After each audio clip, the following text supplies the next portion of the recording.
Hello दोस्तों, कैसे हैं आप। दोस्तों, आप सभी का एक बार फिर से मिश्रा एजुकेशन में स्वागत है। यहाँ पर हम जो लोग जीआईसी फिज़िक्स के लिए जीआईसी लेक्चरर में फ़िज़िक्स पोस्ट के लिए तैयारी कर रहे हैं और हम लोगों ने जो टॉपिक शुरू किया है, जो सिलेबस दिया गया है उसमें इलेक्ट्रिसिटी पोर्शन स्टार्ट किया है और उसमें गॉसेस लॉ ऑफ इलेक्ट्रोस्टैटिक्स के हमने वीडियोस किए हैं। साथ ही साथ उस पर कुछ क्वेश्चंस का भी सीरीज़ किए हैं। फिर मैंने क्वेश्चन का मटेरियल, स्टडी मटेरियल यानी हैंड रिटन नोट्स और साथ ही साथ क्वेश्चंस मैंने अपने टेलीग्राम चैनल के ग्रुप में डिस्कस किया, सेंड कर दिया है, जिसे आप वहां से जाके डाउनलोड कर सकते हैं। लिंक आपको नीचे डिस्क्रिप्शन में मिल जाएगा।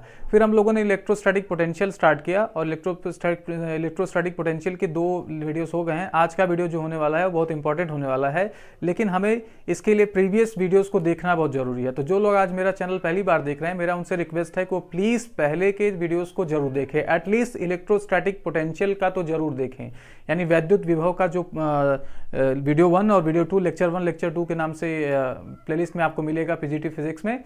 आप वहां से उसको जरूर देखें ताकि आपको ये वाली वीडियो समझ में आएगी।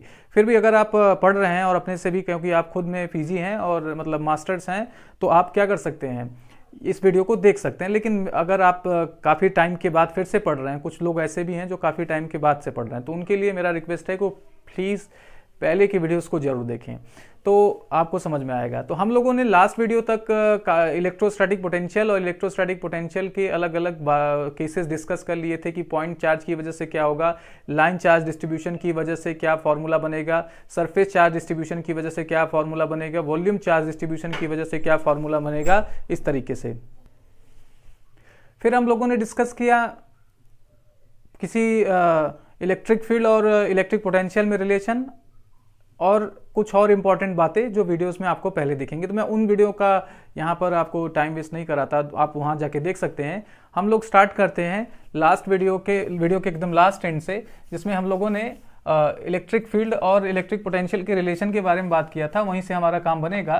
तो E इज इक्वल टू था -dB/dr, यानी इलेक्ट्रिक फील्ड का रिलेशन इसके पोटेंशियल के साथ ये था, या इसी को हम लोग -A/B E.dr कर सकते हैं।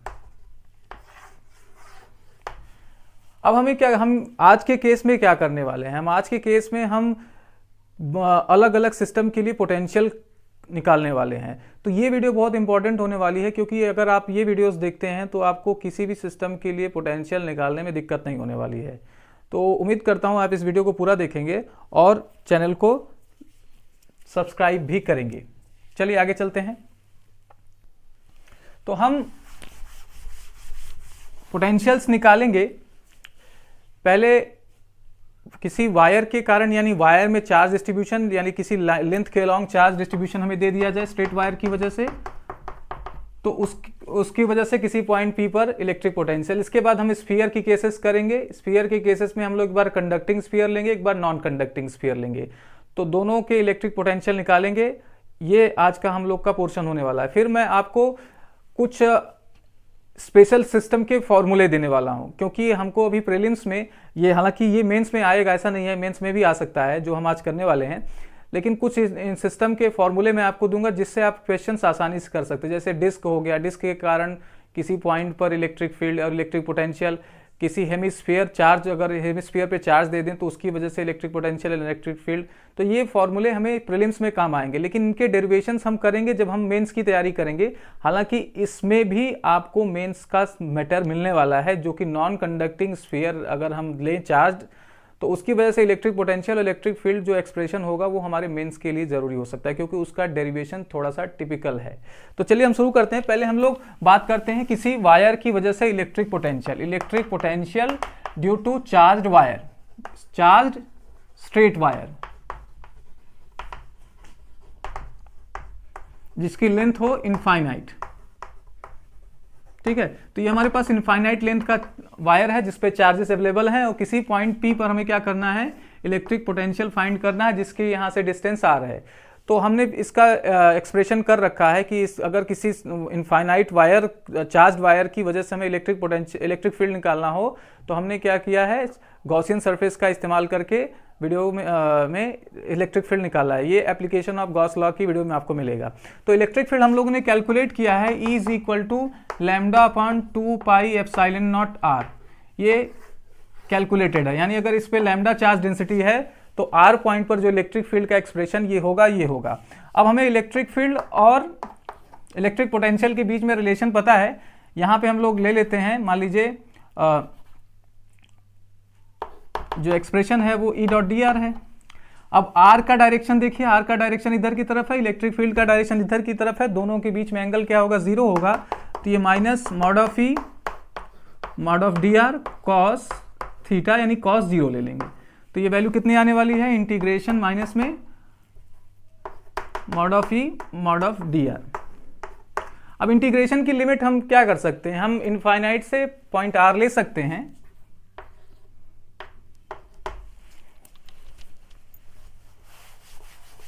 तो अब E की वैल्यू इसमें रखेंगे, तो E की वैल्यू जब हम इसमें रखते हैं तो इनफाइनाइट से R तक integration lambda by 2 pi epsilon naught R dr। तो ध्यान से देखिए यहाँ पर क्या होने वाला है, lambda upon 2 pi epsilon not integration से बाहर आ जाएगा, इंटीग्रेशन में यहाँ 1 अपॉन R बचेगा और 1 अपॉन R का इंटीग्रेशन R के रिस्पेक्ट में हमें क्या मिलने वाला है, लॉग R। तो इसका पोटेंशियल हमें मिलेगा माइनस में lambda upon 2 pi epsilon not log R।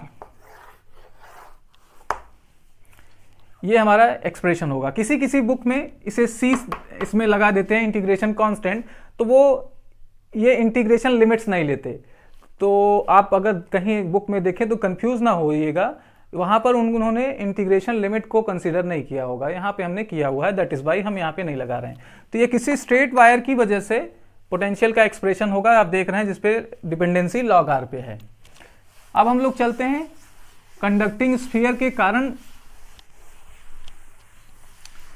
Electric potential and electric, हमें निकालना इलेक्ट्रिक पोटेंशियल है।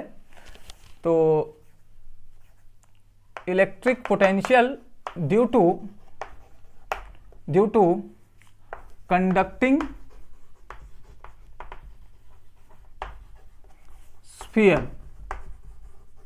तो देखिए कंडक्टिंग स्फीयर को अगर मेटेलिक स्फीयर भी बोलता है तो बात सेम है, तो इसे हम लोग मेटेलिक स्फीयर का भी नाम देते हैं, मेटेलिक। ओके, अच्छा, ये जो एक्सप्रेशन आएगा इसका वो आपके कंडक्टिंग सेल के लिए भी काम करेगा, मतलब एकदम सेम होगा।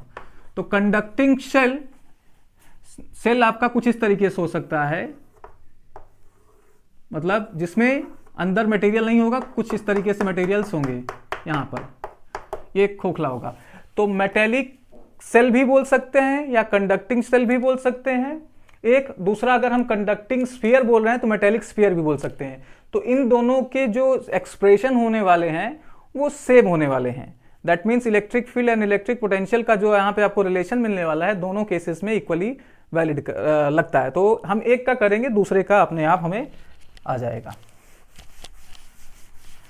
तो अगर आपका कोई मेटेलिक बॉडी है, इसका कारण क्या है, अगर कोई मेटेलिक बॉडी है और उस पर हम चार्ज देते हैं, उसको हम चार्ज देते हैं, तो चार्ज उसके सरफेस पर ही रहता है। मेटेलिक के बॉडी के केस में याद रखना, मेटेलिक स्फीयर है तो अगर हम उस पर चार्ज देते हैं तो वो चार्ज उसके पूरे सरफेस पर ही रहता है। तो चाहे मेटेलिक सेल ले लीजिए यानी कंडक्टिंग सेल लीजिए या कंडक्टिंग स्फीयर ले लीजिए, दोनों केसेस में चार्ज उसके सरफेस में रहने वाला है, तो बिहेवियर आपको पूरा सेम मिलने वाला है। तो यहां पर हमने क्या किया, एक हमने स्फीयर ले लिया जिसपे चार्जेस क्या हैं, अवेलेबल हैं, मान लीजिए प्लस चार्ज है, जिसकी चार्ज डेंसिटी सिग्मा है। अब इसके सेंटर से स्मॉल r दूरी पर हम लोग एक बार इलेक्ट्रिक फील्ड लिखेंगे, एक बार सरफेस पे लिखेंगे और एक बार इसके इनसाइड में लिखेंगे, ठीक है। और स्फीयर की रेडियस r है, तो स्फीयर पे चार्ज कितना हो जाएगा, स्फीयर पे जो चार्ज होगा हमारा वो चार्ज डेंसिटी इंटू, भाई सरफेस चार्ज ले रहे हैं तो सरफेस चार्ज डेंसिटी के साथ हम सरफेस एरिया से मल्टीप्लाई करेंगे, तो 4 पाई कैपिटल R स्क्वायर, ये हमारा चार्ज होने वाला है इस स्फीयर पे। अब इलेक्ट्रिक फील्ड आउटसाइड, ये भी हमने कैलकुलेट किया हुआ है, इसलिए मैं इसको जल्दी से लिखूंगा। इलेक्ट्रिक फील्ड हमारा जो आउटसाइड होगा वो होगा 1/4πε0 Q/r²। ये आउटसाइड द इलेक्ट्रिक फील्ड होगा। अब हम चाहें तो Q की वैल्यू को यहाँ रिप्लेस करके हम इसे और सॉल्व कर सकते हैं, तो कर लेते हैं। 1/4πε0 Q की जगह हम लोग लिख रहे हैं sigma into 4π capital R² upon small r²। तो 4π से कैंसिल हो गया, तो हमारे पास जो एक्सप्रेशन आया वो आया sigma R² epsilon small r²। तो इसका अगर हम चार्ज डेंसिटी के फॉर्म में लिखते हैं एक्सप्रेशन, तो ये मिलने वाला है sigma R² upon epsilon small r²।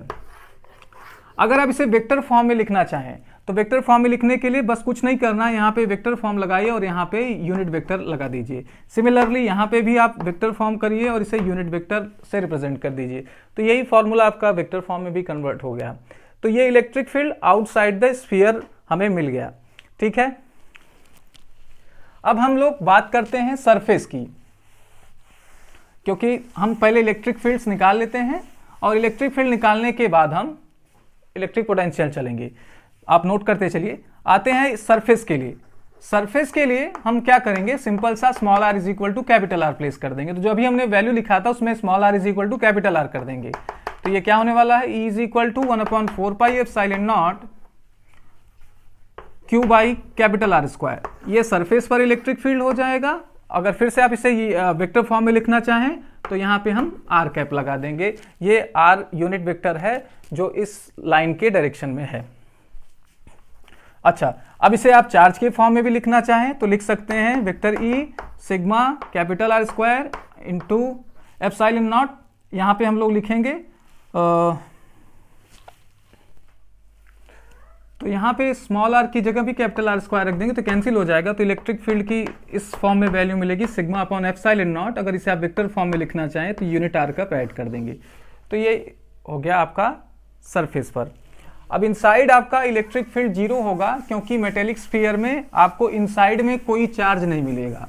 Metallic sphere में हमें चार्ज इनसाइड 0 मिलने वाला है। तो अगर आप गॉस लॉ लगाएंगे इनसाइड द मेटेलिक स्फीयर तो इलेक्ट्रिक फील्ड 0 होगा। तो हमारे पास अलग अलग रीजन के लिए इलेक्ट्रिक फील्ड आ गया। तो इलेक्ट्रिक फील्ड आउटसाइड कितना मिला हमें, ये मिला 1/4πε0 Q बाई R, जिसको हमने फिर E is equal to sigma capital R² into नीचे एप्सिलॉन स्मॉल r²। छोटे में मैं लिख रहा हूँ क्योंकि मुझे हेल्प की जरूरत अभी लगेगी तो लिखेंगे। और E इनसाइड 0 हो गया। अब हम लोग निकालेंगे इलेक्ट्रिक पोटेंशियल, जो कि हमारे सिलेबस में है। तो सिलेबस में के अकॉर्डिंग हमें निकालना है potential of conducting sphere, potential of conducting sphere outside, surface, inside. तो चलिए अब हम लोग बात करते हैं आउटसाइड। कैसे करेंगे, V is equal to minus E.dr। अब यहां पर इंटीग्रेशन की लिमिट क्या होगी, इंटीग्रेशन की लिमिट होगी इनफाइनाइट टू R, क्योंकि हम इनफाइनाइट से चार्ज ले जाके R डिस्टेंस पर रखते हैं। चलिए, अब चूंकि यहाँ E हम आउटसाइड की बात कर रहे हैं तो आउटसाइड वैल्यू यूज करेंगे। आउटसाइड के लिए माफ कीजिएगा, यहाँ स्मॉल r² लिखा गया था। तो E इज इक्वल टू क्या हो जाएगा, 1/4πε0 Q by small r² dr। अब जो कांस्टेंट है उसको बाहर ले लीजिए और अंदर देखिए क्या बचता है।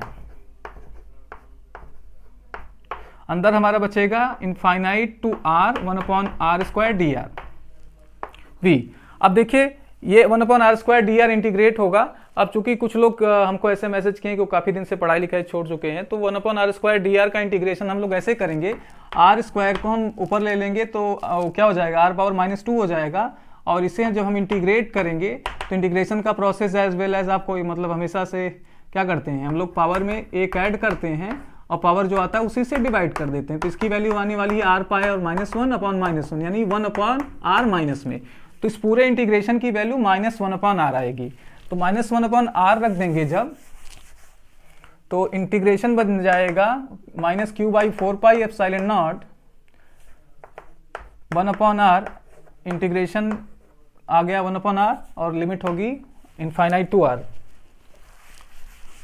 चलिए, अब इसे हम अगर अपर लिमिट लोअर लिमिट रखेंगे तो यहाँ पे स्मॉल r रखना होगा और इन्फिनिटी, और दूसरा -1/∞ Q/4πε0 -1/r plus 1 upper limit minus lower limit करेंगे, आई एम सॉरी, लेकिन ये माइनस है इस वजह से, या इसको हम माइनस को बाहर ले लेते हैं तो ये प्लस हो जाएगा, तो ये 1/r 1/∞, तो ये 1/r देगा, 1/∞ 0 देगा, क्योंकि आप किसी नंबर को बहुत लार्ज नंबर से डिवाइड करें तो 0 होता है, मतलब कम होता जाता है, और नंबर इन्फिनिटी हो तो 0 हो जाएगा। तो ये हमारा फाइनली एक्सप्रेशन जो बनेगा 1/4πε0 q/r।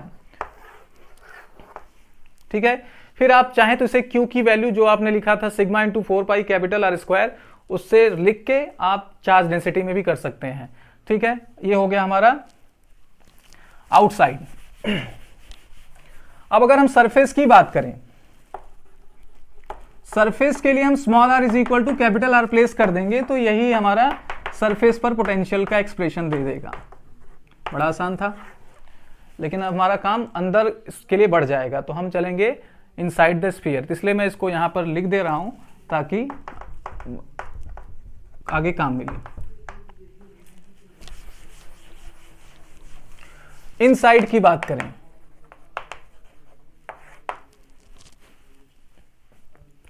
तो इनसाइड के लिए मान लीजिए कि हमने एक पॉइंट ले लिया यहां पर स्मॉल r, जिसपे हम क्या कर रहे हैं, इलेक्ट्रिक पोटेंशियल निकाल रहे हैं। तो इसका प्रोसेस क्या होगा, हम फॉर्मूला तो यही यूज करेंगे, minus v is equal to minus E dot D R, चूंकि चार्ज ई और डी आर के बीच में एंगल 0 रहेगा तो मैं उतना नहीं चल रहा हूं। ये इंटीग्रेशन कहां से कहां होगा, infinity to small r। Small r अब कहां है आपका, यहां पे, लेकिन हम इसे 2 पार्ट में करेंगे, इंटीग्रेशन को 2 पार्ट में कर देंगे। तो integration 0 to capital R, that means हम चार्ज को इन्फिनिटी से ले आके कैपिटल R तक एक बार कैलकुलेट करेंगे, और फिर सरफेस से यहां आने के लिए तो E dot D R plus आपका capital R to small r, यहां पे ये इस वाली माइनस की वजह से ये माइनस हो जाएगा, ई डॉट डी आर। ठीक है, अब देखिए ये हमारा आउटसाइड इलेक्ट्रिक फील्ड है, ये हमारा इनसाइड इलेक्ट्रिक फील्ड है ना। जैसे आप जैसे इसमें चलेंगे अंदर की तरफ capital R to small r, तो इनर रीजन स्टार्ट हो जाएगा, और इनर रीजन में हम लोग कह रहे हैं कि हमारा इलेक्ट्रिक फील्ड 0 है, क्योंकि आप देख रहे हैं हम लोग डिस्कस कर चुके हैं, तो ई 0 है, तो ये पार्ट इंटीग्रेशन में आएगा नहीं, ये 0 हो जाएगा, आप इसको लिख लेंगे। और ई आउटसाइड की इलेक्ट्रिक फील्ड की वैल्यू लिखेंगे तो क्या मिलने वाला है, minus infinity to capital R 1/4πε0 q/ small r square D R. ये फिर से वही इंटीग्रेशन आ गया जैसा अभी आपने देखा था, तो इसकी वैल्यू सिंपल आ जाएगी, v is equal to minus plus 1/4πε0 q/r। यानी सरफेस पर जो इलेक्ट्रिक फील्ड इलेक्ट्रिक पोटेंशियल होगा कंडक्टिंग स्फीयर के केस में, वही उसके अंदर भी फील होगा। दैट मीन्स, अच्छा वो देखिए पूरा कांस्टेंट भी है, आप सेंटर से लेके रेडियस सरकमफरेंस या स्फीयर के सरफेस तक सेम पोटेंशियल फील करेंगे, और उसकी वैल्यू होगी 1/4πε0 q/r। तो यहां से आपको एक चीज और कंक्लूड हो रहा है कि अगर इलेक्ट्रिक फील्ड 0 हो, if electric field is 0 at any point, यानी यदि किसी पॉइंट P पर या किसी पॉइंट पर इलेक्ट्रिक फील्ड 0 हो, then it is not necessary that, तब यह आवश्यक नहीं है कि, it is not necessary that potential will be 0, आप पोटेंशियल विल बी 0, इसको बहुत अच्छे से रिमार्क करके नोट करेंगे। आप देख सकते हैं क्योंकि हमने अंदर इलेक्ट्रिक फील्ड 0 पाया, लेकिन जब इलेक्ट्रिक पोटेंशियल कैलकुलेट किए तो 1/4πε0 q/r आ गया। चलिए अब इसका स्केचिंग कर लेते हैं, इसका ग्राफ खींच लेते हैं, क्योंकि ग्राफ क्वेश्चन से मतलब बन सकते हैं। तो इलेक्ट्रिक फील्ड और इलेक्ट्रिक पोटेंशियल के ग्राफ हम यहां पे खींचेंगे। देखिए ये इलेक्ट्रिक फील्ड और डिस्टेंस का ग्राफ है, जहां पे ये small r capital R radius represent कर रहा है, ये आपका potential versus small r graph है, और यहीं पे हमारा कैपिटल R है। तो हम जब स्फीयर में अंदर की तरफ थे, यानी स्फीयर के अंदर थे, तो हमारा इलेक्ट्रिक फील्ड क्या था, 0 था, और कहां तक 0 था, सरफेस तक। तो यहां से जब हम सरफेस की तरफ बढ़ेंगे, यानी डिस्टेंस बढ़ाएंगे, तो हमें इलेक्ट्रिक फील्ड 0 मिलेगा। जैसे ही हम सरफेस पर आएंगे तो हमें इलेक्ट्रिक फील्ड की वैल्यू मिलने लगेगी 1/4πε0 q/R स्क्वायर। फिर सरफेस से जब आगे बढ़ने लगेंगे तो अब क्या होगा, स्फीयर से स्मॉल r बढ़ता जाएगा, और ये वैल्यू क्या होती जाएगी, घटती जाएगी। तो यहाँ पे हमारा वेरिएशन 1/r² का होगा। लेकिन इसके केस में क्या है, इसके केस में, पोटेंशियल के केस में क्या है कि अगर आप क्या करेंगे, सरफेस से स्फीयर के सेंटर से सरफेस की तरफ जाएंगे तो आपको कांस्टेंट पोटेंशियल फील होगा। कब तक फील होगा, जब तक आप स्फीयर पे नहीं पहुंचते, और जैसे ही स्फीयर पे पहुंचेंगे तो आपका वेरिएशन 1/r से हो जाएगा। आप इसे फॉर्मूले में देख सकते हैं। तो यहां से जान लीजिए कि आपको r दूरी तक एक फिक्स्ड पोटेंशियल मिलने वाला है, उसकी वैल्यू है 1/4πε0 Q/r। लेकिन अगर आप बाहर की तरफ देखें तो बाहर की तरफ इलेक्ट्रिक पोटेंशियल आपका इस तरीके से वेरी करेगा 1/r। तो ये 1/r² का ग्राफ थोड़ा सा नीचे से होकर आएगा, 1/r का ग्राफ कुछ इस तरीके से आएगा।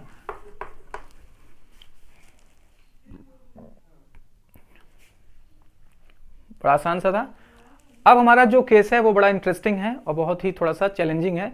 उसको हम लोग को बहुत केयरफुली करना है, बस केयरफुली करना है। चैलेंजिंग मतलब कोई ऐसा बॉर्डर पे लड़ने जैसा नहीं है, केयरफुली करना है बस।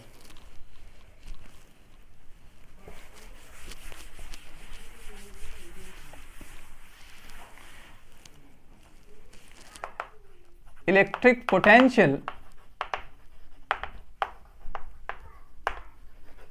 पोटेंशियल ड्यू टू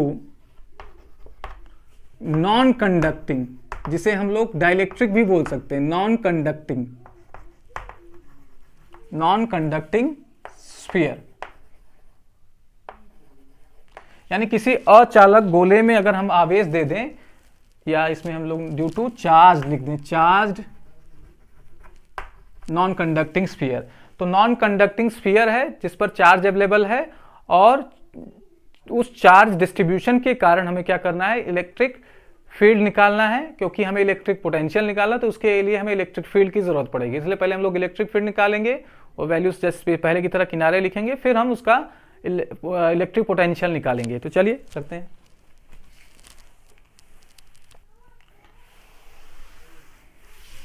तो अब देखिए हमारे पास क्या है, एक नॉन कंडक्टिंग स्फीयर है, और नॉन कंडक्टिंग स्फीयर पे हम जब चार्ज देंगे, हालांकि ये अजीब सा शेप बना है, मेरा आर्ट बड़ा गंदा है। आज भी अगर क्लास 1 में जो आम बनवाते थे सर, अगर आज मैं बनाऊं तो आज भी अमरूद ही बनता है। तो ये मान लीजिए क्या है, चलिए फिर से कोशिश करता हूं अच्छा बन जाए, कुछ ठीक बना। तो ये नॉन कंडक्टिंग स्फीयर में अगर हम चार्जेस दे दें तो इसके पूरे वॉल्यूम में चार्ज डिस्ट्रीब्यूट होता है।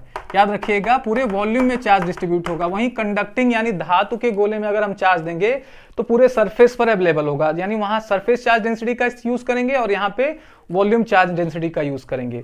तो यहाँ पे चार्जेस पूरे वॉल्यूम में डिस्ट्रीब्यूट हो जाएंगे, जिसकी वजह से हमें क्या करना होगा, वॉल्यूम चार्ज डेंसिटी यूज करना होगा। अब हमें किसी पॉइंट P जिसका सेंटर से दूरी r है, वहां पर हमें इलेक्ट्रिक फील्ड और इलेक्ट्रिक पोटेंशियल निकालना है, सरफेस पर निकालना है और इनसाइड निकालना है। तो चलिए करते हैं।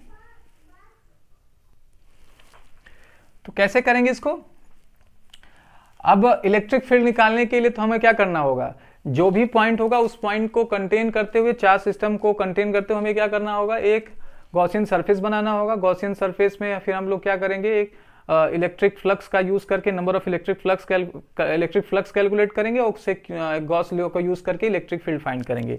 तो चलिए करते हैं। आउटसाइड के लिए बात करें, यानी स्मॉल r जो होगा यहाँ पे कैपिटल R होगा, मतलब स्मॉल r जो होगा वो रेडियस ऑफ द स्फीयर से क्या होगा, ज्यादा होगा। तो ये कैपिटल R, ये आउटसाइड की बात हो गई। तो आउटसाइड के लिए पहले हम लोग क्या करेंगे, गॉस लॉ लगाएंगे। तो ठीक है, तो गॉस लॉ ये कहते हैं कि vector E dot ds is equal to Q/ε0। तो अगर मान लीजिए हमें क्या करते हैं, गॉस सरफेस यूज करते हैं, मान लीजिए, अच्छा यहाँ पे जो Q होगा वो Q inside the Gaussian surface. तो गॉसियन सरफेस में चार्ज कितना आने वाला है, आप देख सकते हैं ये पूरा स्फीयर इसी के अंदर है, इस वजह से जो इतना स्फीयर में चार्ज होगा पूरा आ जाएगा। ठीक है, तो अब यहाँ पे छोटा सा पैच बनाते हैं। इस पैच में इलेक्ट्रिक फील्ड और एरिया वेक्टर का देखते हैं कहाँ पर है।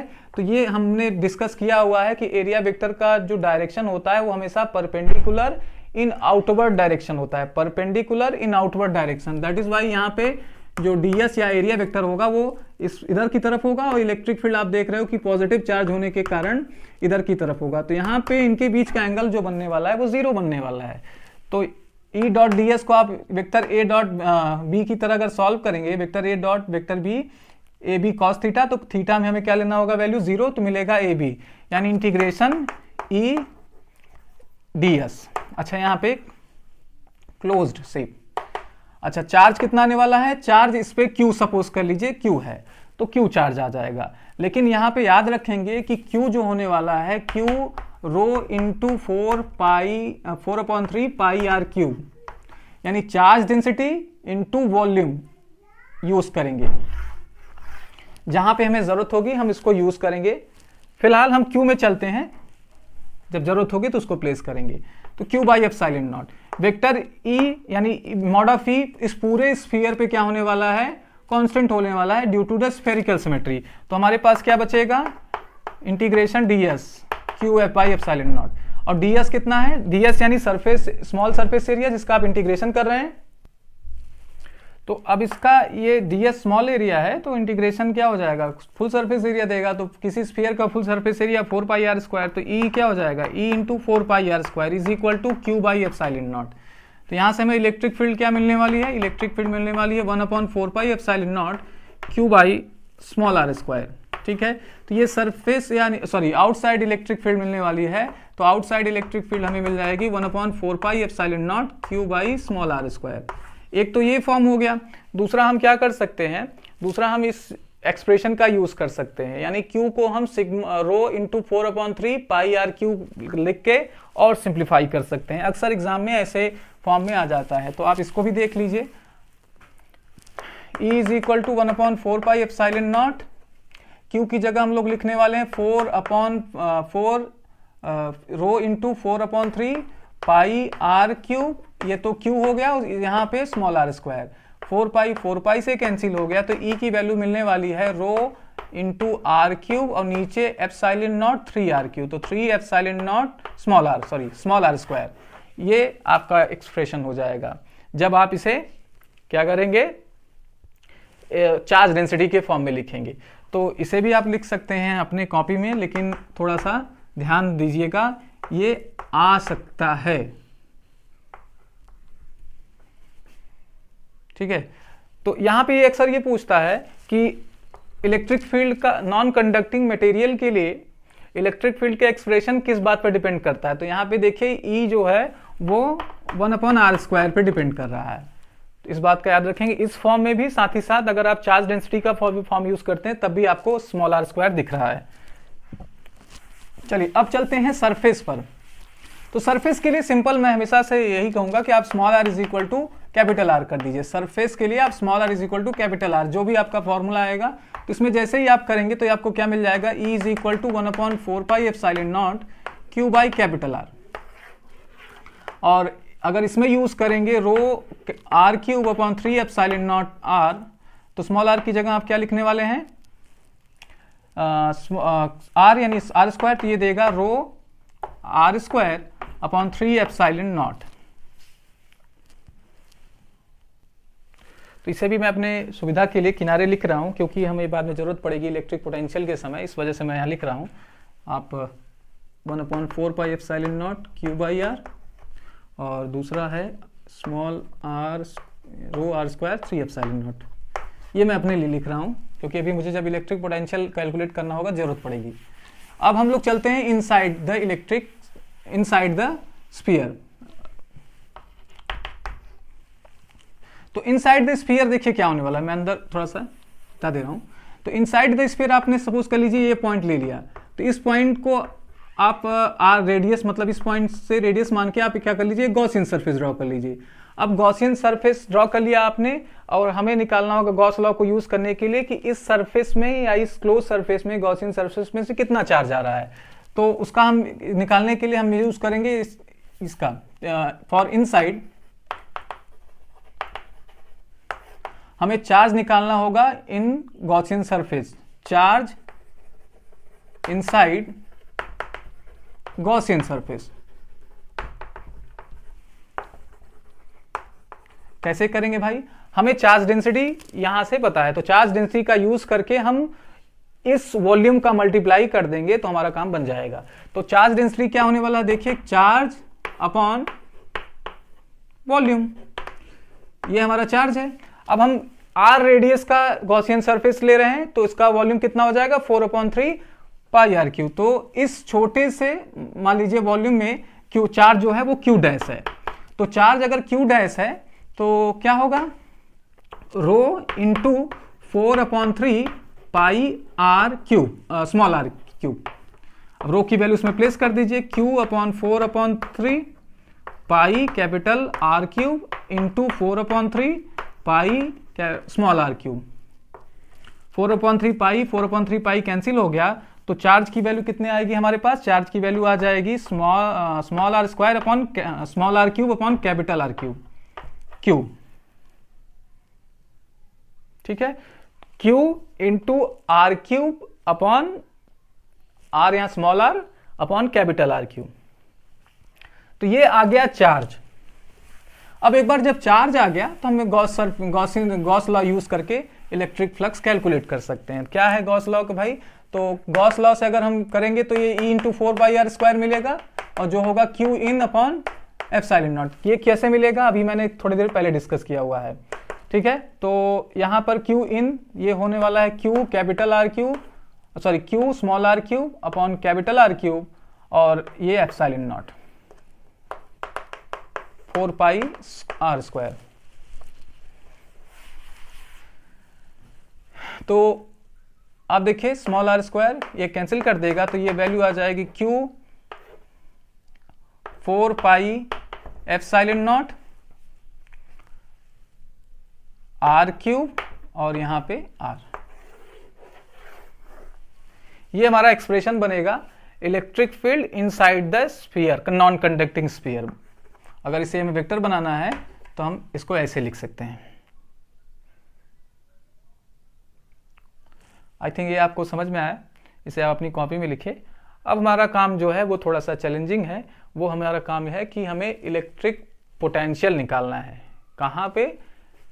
आउटसाइड, सरफेस और इनसाइड। चलिए उसको करते हैं, मैं इसको रिमूव करके करता हूँ। तो चलिए अब हम लोग इलेक्ट्रिक पोटेंशियल्स निकालते हैं। पहले हम लोग निकालेंगे इलेक्ट्रिक पोटेंशियल आउटसाइड। तो आउटसाइड के लिए हमें करना होगा, तो आउटसाइड के लिए हमारा जो इलेक्ट्रिक पोटेंशियल के लिए फॉर्मूला यूज करेंगे zero infinite to small r और E डॉट डी आर। अब अगर इसमें हम वैल्यू रखते हैं infinite to r, electric field की जो वैल्यू रखेंगे वो आउटसाइड के लिए रखेंगे 1/4πε0 Q by small are square D r, है ना। तो अब ये देखिए जाना पहचाना है, इसको मैं जल्दी से लिख देता हूँ 1/4πε0 Q बाई आर। ये किया हुआ है इसलिए मैं टाइम की बचत के कारण ये कर रहा हूँ। ठीक है, अब इसे आप चाहें तो इस फॉर्म में भी लिख सकते हैं, यानी Q का आप यूज कर लीजिए। Q हमारा था रो इंटू 4πr³ / 3, तो लिख लेते हैं। तो ये आ जाएगा 1/4πε0 इंटू, अच्छा यहाँ पर हम इसको चलिए, अच्छा ठीक है, रो 4/3πr³ अपॉन r। तो 4π से कैंसिल हो जाएगा। हमारे पास जो इलेक्ट्रिक पोटेंशियल की वैल्यू आ जाएगी रो r³ अपॉन 3ε0 स्मॉल r आ जाएगा। तो रो कैपिटल R³ अपॉन 3ε0 r आएगा। तो इसको ऐसे भी लिख सकते हैं,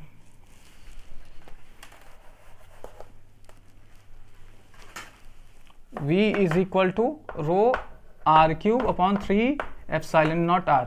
तो यहाँ पे अगर आपसे पूछता है कि नॉन कंडक्टिंग स्फीयर के लिए आउटसाइड द रीजन में हमें इलेक्ट्रिक पोटेंशियल और आर के बीच में क्या रिलेशन होगा, तो देख सकते हैं इनवर्स रिलेशन होता है यहां पर भी और यहां पर भी। अब दूसरा हम बात कर लेते हैं सरफेस के लिए। तो सरफेस के लिए फिर small r is equal to capital R place कर दीजिए। तो इसमें स्मॉल r की जगह कैपिटल R प्लेस कर देंगे तो v सरफेस की वैल्यू आ जाएगी v सरफेस की 1/4πε0 Q बाई कैपिटल R। और यहां पर अगर आप स्मॉल r की जगह कैपिटल R रखेंगे तो क्या होने वाला है, एक r² कैंसिल, r से r कैंसिल हो जाएगा, ऊपर बचेगा r²। तो इसकी वैल्यू आ जाएगी रो r² अपॉन 3ε0। तो ये आपका एक्सप्रेशन बन जाएगा सरफेस के लिए।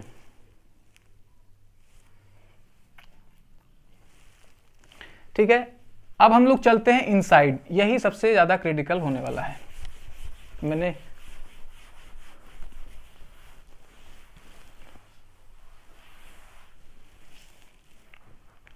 तो ई इनसाइड दैट मीन्स हम क्या कर रहे हैं, एक अंदर कोई पॉइंट ले रहे हैं स्मॉलर डिस्टेंस पर जहां पे हमें इलेक्ट्रिक पोटेंशियल निकालना है। तो उसके लिए हमारा क्या कॉन्सेप्ट होगा कि हम चार्ज को इन्फिनिटी से ले आ रहे हैं सरफेस तक, फिर सरफेस से इस पॉइंट पर ले आ रहे हैं। तो इलेक्ट्रिक जो इंटीग्रेशन होने वाला है उसको हम दो पार्ट में बांट देंगे।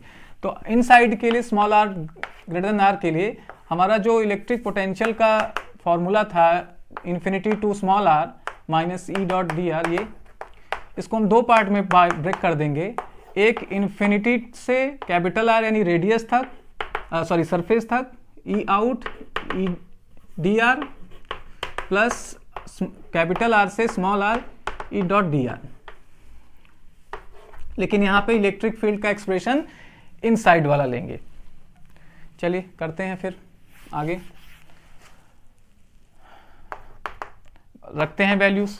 अब यहाँ पे इलेक्ट्रिक फील्ड आउटसाइड देखिए ये है, तो अच्छा हम इसको 1/4 पाई एप्सिलॉन नॉट को के ले लेते हैं अपने सुविधा के लिए, जहाँ पे हमें ज़रूरत पड़ेगी वहाँ पे हम उसे फिर से 1/4 पाई एप्सिलॉन नॉट लिख देंगे। तो ये क्या होने वाला है, के q upon r square, k q upon r square D r integration infinity to capital r plus capital r into small r. Inside the electric field क्या होने वाला है, 1/4 पाई एप्सिलॉन नॉट को हमने ले लिया k q upon are cube small r d are, ये हो गया। अब इन चीजों को हम हटा दें।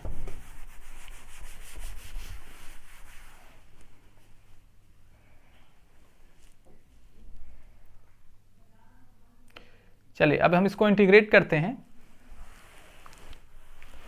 तो इंटीग्रेशन में देखिए के क्यू और यहां से के क्यू क्या हो जाएगा, कॉमन होके बाहर आ जाएगा। तो v is equal to minus k q, integration में यहां क्या बचेगा, infinity to r 1/r square D R plus capital r to small r, integration में बचेगा small are upon capital are cube d r. Integrate करते हैं, minus k Q 1/r square का फिर से आ जाएगा माइनस 1/r, और इंटीग्रेट जब करेंगे तो लिमिट रखेंगे 0 टू r, प्लस यहाँ पे आर क्यूब बाहर हो जाएगा और इसका इंटीग्रेशन आ जाएगा r स्क्वायर बाई 2। तो मिलेगा क्या, लिमिट क्या हो जाएगी, capital R to small r। Limit place कर देते हैं, माइनस के क्यू, यहाँ पर जब r रखेंगे तो ये माइनस 1/r हो जाएगा,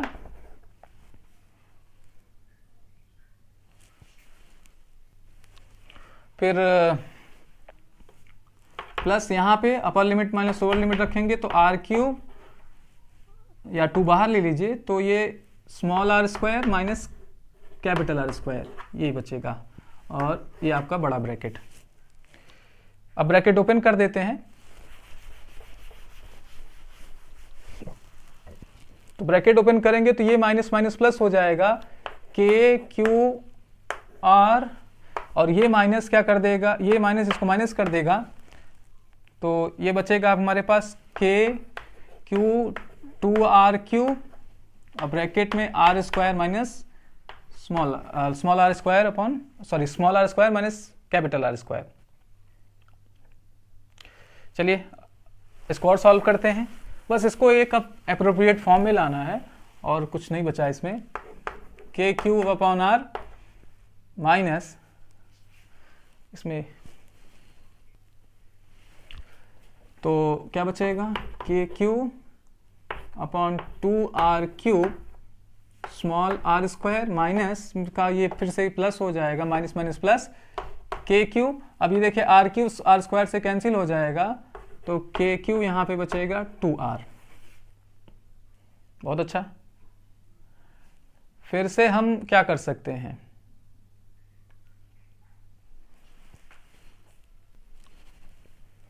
नेक्स्ट हम लोग ये कर सकते हैं कि इन दोनों को देखिए, ये r है ये 2r है, लेकिन इसमें पावर इसमें 2r क्यूब है, तो ये दोनों ऐड हो सकते हैं। तो समझिए 1 है और ये हाफ है, इनको ऐड कर देंगे तो 3/2 मिल जाएगा। 3/2 के क्यू बाई आर, भाई 1 और आधा डेढ़ होता है, तो उसी कॉन्सेप्ट से हम इसको जल्दी से कर सकते हैं।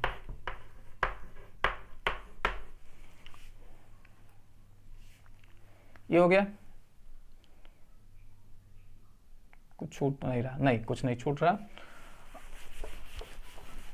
अब इन दोनों में देखिए क्या कॉमन ले सकते हैं, के क्यूब कॉमन ले सकते हैं ये, और 2, तो के क्यूब अपॉन 2 कॉमन ले सकते हैं, तो अंदर क्या बचेगा, के क्यूब अपॉन 2 कॉमन ले सकते हैं, नीचे बचेगा, अंदर बचेगा 3r पहले प्लेस पे, और यहां पे बचेगा 1 अपॉन आर क्यूब, और ये स्मॉल आर स्क्वायर। एलसीएम ले लेते हैं, तो एलसीएम ले लेंगे तो आर क्यूब आ जाएगा, और अगर यहाँ पे इसे डिवाइड करेंगे तो ये 3r स्क्वायर, और ये आर क्यूब कैंसिल कर देगा, तो ये स्मॉल आर स्क्वायर। तो ये आपका पोटेंशियल का फॉर्मूला बनता है, किसी किसी बुक में ये 2 अंदर होता है और k का 1/4 पाई एप्सिलॉन नॉट लिखा होता है। तो ये फाइनली हमारा इलेक्ट्रिक पोटेंशियल का एक्सप्रेशन बनता है inside the conducting non conducting sphere, या ठीक है, इसको अच्छे से आपको करना है। चलिए, इसमें अक्सर केसेस हम अगर देखें तो केस ये देखिए, अगर V सरफेस की बात करें, सरफेस पे अगर बात करें तो हमारा जो इलेक्ट्रिक पोटेंशियल का फॉर्मूला आया वो के क्यू अपॉन आर आया, और अगर हम इसके सेंटर में बात करें यानी r इज इक्वल टू 0 में, तो r इज इक्वल टू अगर 0 पुट कर दीजिए तो ये क्या आ जाएगा, के क्यू अपॉन 2, ये तो टर्म 0 हो चुका है, तो 3r square upon are cube, एक कैंसिल हो गया, तो क्या बचा यहाँ पे, ये बचा के क्यूब अपॉन 2, और यहाँ पे बचा 3 अपॉन आर, जिसे आप और मॉडिफाई करके लिख सकते हैं 3/2 के क्यू बाई 2, देखिए सॉरी के क्यू बाई आर, 3/2 के क्यू अपॉन आर। तो अब ये देखिए ये टर्म कहाँ पे है, ये आपका सरफेस पर है, तो सरफेस पर जितना पोटेंशियल होगा आप सेंटर पे पहुंचेंगे तो उसका क्या हो जाएगा, 3/2 हो जाएगा। तो एट सेंटर जो हमारा पोटेंशियल होगा वो 3/2 V सरफेस के बराबर होगा, यहां पे ध्यान देने की जरूरत है। अब इसके हम लोग ग्राफ की बात कर लेते हैं, क्योंकि ग्राफ हमें बहुत जरूरी है जानना। तो पहले हम लोग E वर्सेस R की बात कर लेते हैं, फिर उसके बाद हम V वर्सेस R की बात करेंगे। थोड़ा ग्राफ बड़ा हो जाएगा, इस वजह से मैं एक में ही कर रहा हूं। तो ये मान लीजिए ये आपकी, अरे यार थोड़ा गड़बड़ हो जा रहा है, ये E है और ये R है। तो सरफेस पर देखिए, सॉरी पहले हम लोग सेंटर से रेडियस की तरफ बढ़ते हैं, तो जब आप इनसाइड में होंगे तो अब हमारा इलेक्ट्रिक फील्ड का एक्सप्रेशन ये है, E inside 1 is equal to 1/4 pi epsilon naught q r cube. तो इतनी चीजें आपकी कांस्टेंट है, तो अंदर आपकी जो वेरिएशन होगी वो E प्रोपोर्शनल टू R होगी। दैट मीन्स लीनियरली आपको क्या होगा, strength of the electric field बढ़ती जाएगी जैसे ही आप सेंटर से दूर बढ़ेंगे रेडियस की तरफ, या सॉरी सरफेस की तरफ। तो यहाँ पे वेरिएशन आपका कुछ इस तरीके से मिलेगा E वर्सेस R का, यानी E प्रोपोर्शनल R मिलेगा। लेकिन जैसे ही आप सरफेस पर पहुंचेंगे आपको एक constant electric field 1/4 pi epsilon naught Q by r square में मिल सकता है, ठीक है। तो ये एक कांस्टेंट इलेक्ट्रिक फील्ड आपको मिलेगा जब हम सरफेस पर आएंगे। और फिर जैसे ही सरफेस से बाहर की तरफ चलेंगे तो यहाँ पे वेरिएशन आप देख सकते हैं 1/4 pi epsilon naught Q by r square है, तो ये इनवर्स स्क्वायर की तरह नीचे की तरफ डिक्रीज होने लगेगा। इसकी वैल्यू यहाँ पे लिख लेते हैं, नहीं तो, और यहाँ पे E। तो ये नॉन कंडक्टिंग स्फीयर के केस में हमारा इलेक्ट्रिक फील्ड का ग्राफ है, और ये डिस्टेंस के साथ वेरिएशन ऐसा देता है। चलिए इसको आप बना लीजिए। अब हम लोग इलेक्ट्रिक पोटेंशियल की बात करेंगे। तो इलेक्ट्रिक पोटेंशियल के जरा मैं फॉर्मूले ही लिख दूं एक बार,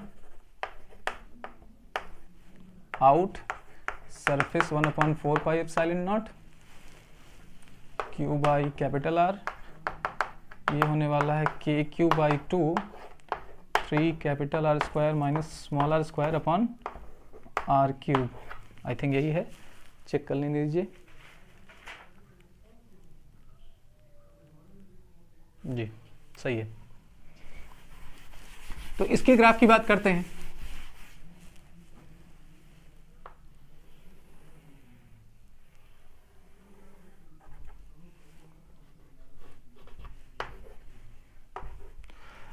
तो अब देखिए यहीं कहीं हमारा रेडियस होगा।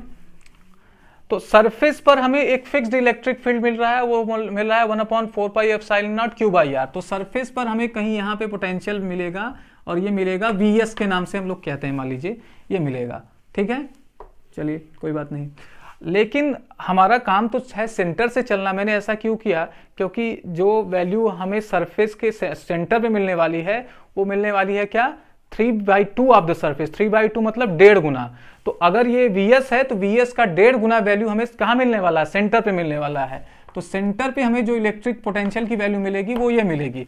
फिर देखिए ये स्क्वायर पे है तो ये क्या होगा, थोड़ा सा पैराबोलिक नेचर रखेगा, और पैराबोलिक नेचर रखने के कारण माइनस में होगा तो ये डिक्रीज होगा। तो डिक्रीज होते होते होते आपके सरफेस पे जब पहुंचेगा तो ये इलेक्ट्रिक पोटेंशियल ये हो जाएगा, है ना। अब आप सरफेस पे आ गए, और जैसे ही सरफेस पे आगे बढ़ेंगे तब आपका वेरिएशन 1/r पे होगा। तो आप ये ऐसे बना सकते हैं। तो ये आपको ग्राफ बहुत ही कम जगहों पे मिलने वाला है, लेकिन ऐसा नहीं है कि मैंने कहीं से दूसरे ग्रह से ले आए हैं, यहीं से, यहीं के बुक से, यहीं पढ़ लिख के किया है। तो ये ग्राफ आप बना लीजिए, ठीक है। तो इस वीडियो को मैं किसी भी वीडियो को बहुत बड़ा बनाना नहीं चाहता, कारण है कि लोग बोर होने लगते हैं। तो मैं अगली वीडियो में और भी कुछ ऐसे प्रॉब्लम्स करूंगा, और साथ ही साथ अपने नोट्स में भी ढेर सारे ऐसे इस तरीके के आपको पोटेंशियल के फॉर्मूले निकालने को मिलेंगे। कुछ हम लोग मेंस के पर्पस से करेंगे, वो हम करेंगे जब हमारा मेंस का एग्जाम या प्री का एग्जाम हो जाएगा, या प्री का सिलेबस खत्म हो जाएगा, क्योंकि यहाँ पर उन चीज़ों के सिर्फ फॉर्मूले यूज होने हैं। तो मैं अपना टाइम वहाँ पे देना चाहता हूँ जहाँ पहले, क्योंकि हमारा प्री निकलेगा तब मेंस निकलेगा। तो इस वजह से प्री के लिए अभी हम लोग सिर्फ फॉर्मूला यूज करेंगे, और वो फॉर्मूला मैं आपको प्रोवाइड करा दूंगा, ठीक है। तो आज के लिए इतना ही। अब इस टॉपिक से रिलेटेड क्वेश्चन करने वाले हैं हम लोग, और थोड़ा एक आध दो सिस्टम का पोटेंशियल निकालने वाले हैं। साथ ही साथ इससे जो क्वेश्चन आएंगे, जो क्वेश्चन आपको मैं दूंगा, वो प्रीवियस ईयर को देखकर समझकर बनाया गया कि क्या स्टैंडर्ड है। उसमें प्रीवियस ईयर के भी कोशिश करूंगा कि क्वेश्चन आपके सामने पहुंचे, ताकि आप एक बार उसके लगाने के बाद अपने आप को कॉन्फिडेंट फील करें। तो उम्मीद करता हूं आपको वीडियोस पसंद आ रही है। तो अगर पसंद आ रही है दोस्तों, तो प्लीज़ चैनल को आप क्या करिए, सब्सक्राइब कर दीजिए, और वीडियोस को लाइक कर लीजिए। साथ ही साथ बेल आइकन को भी प्रेस कर लीजिए, ताकि हमें वीडियो का अपडेट सबसे पहले आपको मिल जाए, हमारी वीडियो का अपडेट सबसे पहले आपको मिले, और आपका प्यार हमारे साथ बना रहे। तो प्लीज़ वीडियो को शेयर भी कर दीजिए, ताकि हम लोग ज़्यादा से ज़्यादा लोगों के साथ पहुँचे। और इसका स्टडी मटेरियल आपको टेलीग्राम पे मिलने वाला है, तो आप जाके वहाँ पे डाउनलोड भी कर सकते हैं। कोई भी किसी तरीके की समस्या आती है तो आप मेरे व्हाट्सएप, टेलीग्राम, साथ ही साथ मेल, किसी भी प्लेटफॉर्म पे आप मेरे से इंटरेक्ट कर सकते हैं, और आपकी प्रॉब्लम का सोल्यूशन मैं जल्द से जल्द निकालने की कोशिश करूँगा। तो उम्मीद करता हूँ ये सब कुछ अच्छा हो और आपका सिलेक्शन हो। बहुत बहुत धन्यवाद आपका।